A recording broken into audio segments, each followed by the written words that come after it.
Olá e bem-vindos. Hoje a gente vai explorar um material que, nossa, força a gente a fazer umas perguntas bem fundamentais. Com certeza. As fontes que temos aqui são de um texto filosófico, o Livro dos Espíritos, que basicamente tenta desenhar um mapa da existência. Um mapa bem ambicioso, diga-se de passagem. E a nossa missão aqui é usar esse mapa para investigar as fronteiras entre o que é vivo e o que não é. Exato. Ok, então vamos direto ao ponto. Qual é a diferença real, assim, fundamental, entre uma pedra e uma planta? Além da biologia que a gente já conhece. O que seria essa tal centelha que anima os seres? E onde a nossa própria mente, a nossa consciência se encaixa nesse quebra-cabeça todo? É um ótimo ponto de partida, porque a fonte não perde tempo com isso. Ela já começa traçando uma linha bem clara, separando o universo em duas grandes categorias, o orgânico e o inorgânico. Certo. De um lado, os seres como nós, os animais, as plantas, tudo que tem o que o texto chama de uma fonte de atividade íntima. Coisas que nascem, crescem, se reproduzem e morrem. E do outro lado, o que seria? Os inorgânicos, As pedras, a água. o ar, isso. Coisas que, segundo a fonte, não têm essa vitalidade, esse movimento próprio. São formados pela agregação da matéria. Mas o que eu achei curioso de verdade é que a fonte faz questão de dizer que a lei de atração, a física, vamos dizer assim, A física, exato. ela é a mesma para os dois. E se a lei é a mesma, então tem que ter um ingrediente secreto, né? Um algo a mais que transforma a matéria inerte em matéria viva, certo? Exatamente. E esse algo a mais é o conceito central de toda essa primeira parte. É o tal do princípio vital. Princípio vital. A ideia aqui é que a vida não é uma propriedade que simplesmente, brota da matéria quando as condições são certas. Não. Ela é o resultado de uma união. A matéria precisa ser, e o termo que o texto usa, é animalizada por esse princípio. Animalizada. Isso. Sem essa fusão, a matéria continua inerte. Uma pedra continua sendo uma pedra. Peraí, tô tentando visualizar isso. Seria, sei lá, como a eletricidade e uma lâmpada. A eletricidade tá ali, a lâmpada também, mas a luz, o fenômeno, só acontece quando as duas se juntam. A vida seria esse fenômeno. É uma ótima analogia para começar. Funciona muito bem para essa ideia de que depende de uma união. Só que o texto adiciona uma camada extra de complexidade. Esse princípio vital não seria algo genérico como a eletricidade da tomada. Ah, não. Não, a fonte diz que ele tem sua origem na matéria universal modificada. Ou seja, ele é matéria, mas num estado diferente. Os termos que eles usam são fluido magnético ou fluido elétrico animalizado. Que hoje são quase poéticos, né? Meio arcaicos. Totalmente. Mas é fascinante, porque representam a ciência de ponta daquela época tentando nomear algo que, vamos combinar, até hoje nos escapa. Verdade. É como um precursor de ideias como campos bioelétricos, sabe? E a função desse fluido seria ser a ponte, o intermediário entre o espírito, que é a inteligência, e a matéria bruta do corpo. Entendi. Então temos a matéria, que é o corpo, e esse princípio vital, que funciona como a energia que anima tudo isso. O que nos leva para outra ponta do ciclo. Se é assim que a vida funciona, como a fonte explica a morte? O que acontece quando essa energia acaba? A explicação é surpreendentemente mecânica. A morte, segundo o texto, acontece pelo esgotamento dos órgãos. Ah, então não é a energia que acaba. Não necessariamente. A analogia usada é a de um relógio quebrado. A mola, a fonte de energia, pode até estar carregada, mas se as engrenagens estiverem enferrujadas, quebradas, o movimento para.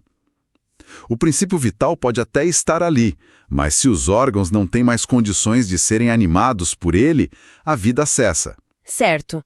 A analogia do relógio é boa, mas tem outra que eles usam que é de outro nível, especialmente para a época. A ideia de um corpo como um aparelho elétrico. Uma pilha? Exatamente. Eles estão basicamente descrevendo o corpo como um hardware que fica inerte sem energia. Isso me faz pensar, Se a morte é só o aparelho voltando ao estado de inércia, a fonte sugere que o fluido poderia, teoricamente, religar o aparelho se ele não estivesse danificado. Sua pergunta vai direto no ponto que o texto elabora em seguida. Ele diz que esse fluido vital não é uma constante. A quantidade não é a mesma em todos os seres. Alguns indivíduos estariam, nas palavras da fonte, mais carregados desse fluido, o que lhes daria uma vida mais ativa, mais resistente e, o ponto crucial, ele se esgota e precisa ser renovado. Como uma bateria biológica que a gente recarrega o tempo todo. Isso. Pela comida, pelo ar que a gente respira. Precisamente. O texto fala em absorção e assimilação das substâncias que o contêm. E é aí que entra o ponto mais surpreendente, que talvez se afaste um pouco desse modelo mecânico. A fonte afirma que o fluido vital pode ser transmitido de um indivíduo para outro. Peraí, como assim? Isso muda o jogo. Até agora a fonte nos deu um modelo quase de engenharia. Órgãos se esgotando, um sistema que precisa de combustível, mas a ideia de doar vida, de uma pessoa passar energia para outra, isso parece vir de um lugar completamente diferente. Quase místico. Como a fonte concilia isso? Ela não vê isso como uma contradição. Para o texto, é só mais uma propriedade desse fluido.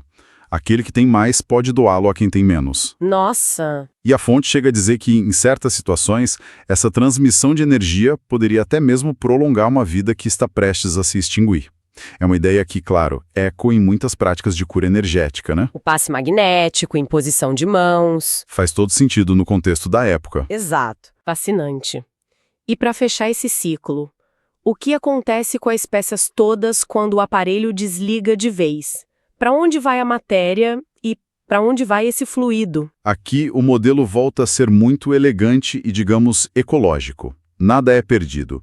O corpo, a matéria, se decompõe e seus elementos voltam para a natureza para formar novos corpos. Certo. E o princípio vital, não sendo mais útil ali, ele retorna à massa. Ele volta para a fonte universal de onde veio para ser reabsorvido e eventualmente animar novos seres.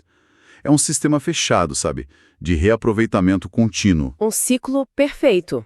A matéria volta para a Terra, o princípio vital volta para essa massa universal, mas isso descreve muito bem o hardware e a bateria. E o software? O pensamento, a consciência, a nocidentidade. Onde isso entra? Ou será que a fonte considera tudo isso só uma função mais complexa desse mesmo fluido vital? Não. E aqui a fonte traça outra linha muito clara no chão. A inteligência não é uma propriedade do princípio vital. Não é. De jeito nenhum. E a prova que o texto oferece é de uma simplicidade desarmante. As plantas vivem, mas não pensam. É, um argumento simples, mas impossível de ignorar, né? Exato.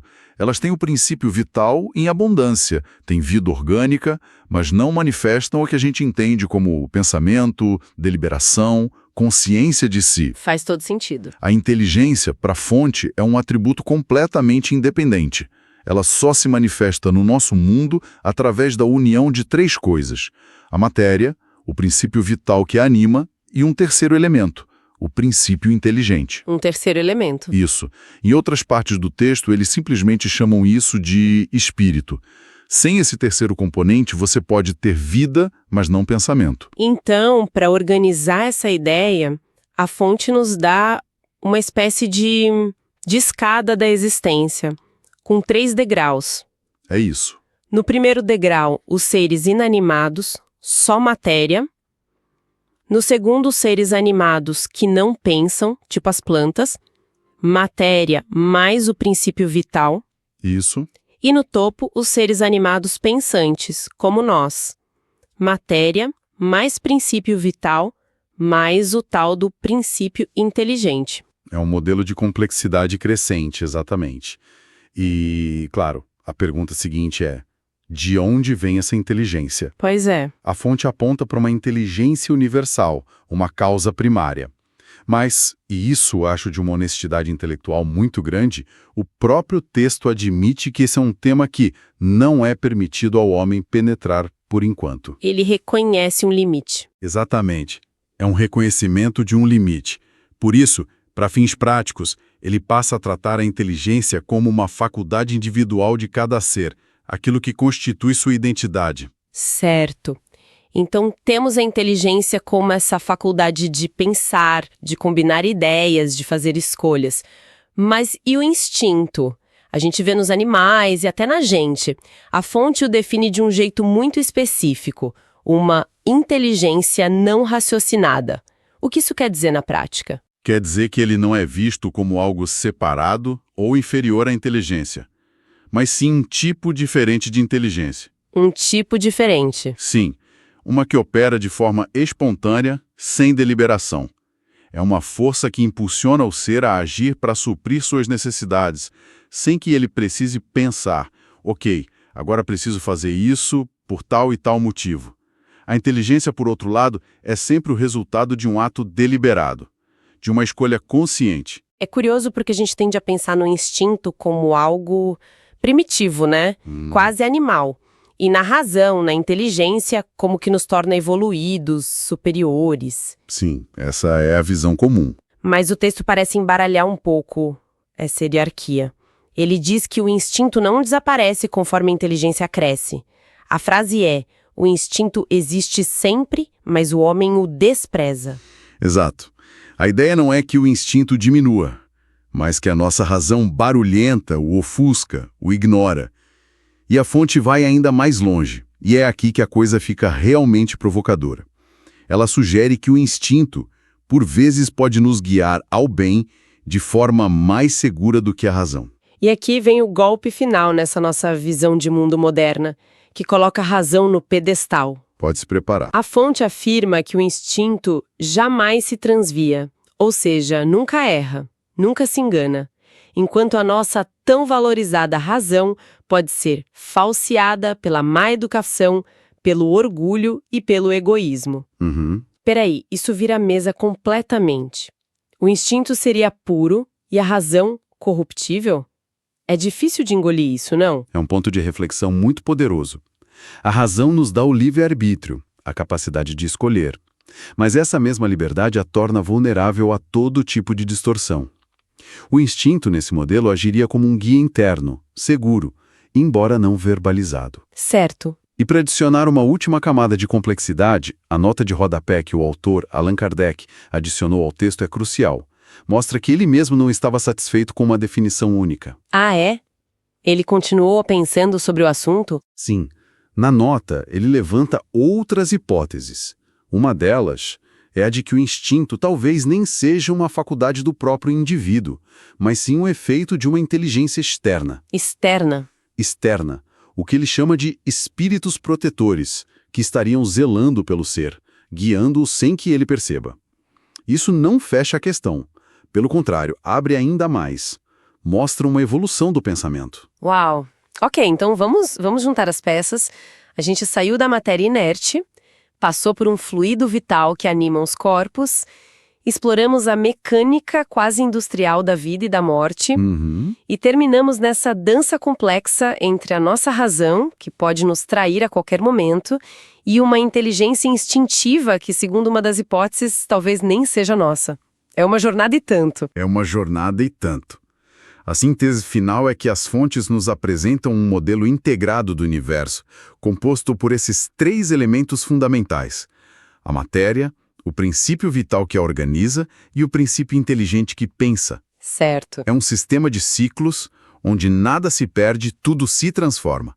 O convite implícito é para a gente enxergar a vida não apenas como um processo químico, mas como uma interação de forças e elementos sutis, onde o corpo físico é só o palco para a manifestação de outras realidades. E isso nos deixa com uma última provocação para pensar. A fonte sugere que o instinto pode ser um guia mais seguro que a razão e, numa hipótese ainda mais intrigante, uma influência externa nos protegendo. Se isso tem qualquer fundo de verdade, como a gente poderia aprender a escutar melhor essa inteligência não raciocinada no mundo que nos treina desde o primeiro dia a analisar, julgar e duvidar de tudo?